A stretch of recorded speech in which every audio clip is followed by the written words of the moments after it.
নতুন রাজনৈতিক দল গঠনের ঘোষণা দিয়েছেন বর্তমান বিশ্বের অন্যতম শীর্ষ ধনকুবের ইলন মাস্ক। তার এই দলের নাম আমেরিকা পার্টি। মাস্কের নতুন এই দল গঠনের পদক্ষেপকে হাস্যকর বলে আখ্যায়িত করেছেন মার্কিন প্রেসিডেন্ট ডোনাল্ড ট্রাম্প। সোমবার এক প্রতিবেদনে এই তথ্য জানিয়েছে ব্রিটিশ সংবাদ মাধ্যম বিবিসি।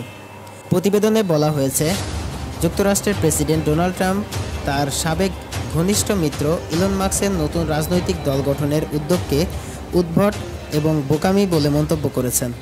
রোববার এয়ারফোর্স ওয়ানে ওঠার আগে সাংবাদিকদের প্রশ্নের জবাবে ট্রাম্প বলেন, তৃতীয় কোনো রাজনৈতিক দল গঠন করাটা একেবারেই হাস্যকর।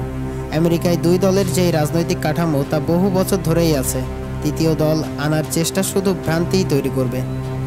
সম্প্রতি মাস্ক ঘোষণা দেন তিনি আমেরিকা পার্টি নামে নতুন একটি রাজনৈতিক দল গঠন করেছেন, যার লক্ষ্য হবে রিপাবলিকান ও ডেমোক্র্যাট এই দুই প্রথাগত দলের বাইরে বিকল্প রাজনীতি গড়ে তোলা। একসময় ট্রাম্প ও মাস্ক ছিলেন রাজনৈতিক ও প্রশাসনিক মিত্র। ট্রাম্প প্রশাসনে মাস্ককে ডিপার্টমেন্ট অব গভর্নমেন্ট এফিসিয়েন্সি এর প্রধান করা হয়েছিল, যার কাজ ছিল সরকারি ব্যয় কমানো। কিন্তু গত কয়েক সপ্তাহে তাদের সম্পর্কে ভাঙন ধরে এবং মাস্ক ট্রাম্পের বাজেট পরিকল্পনা ও নীতি প্রকাশ্যেই সমালোচনা করেন।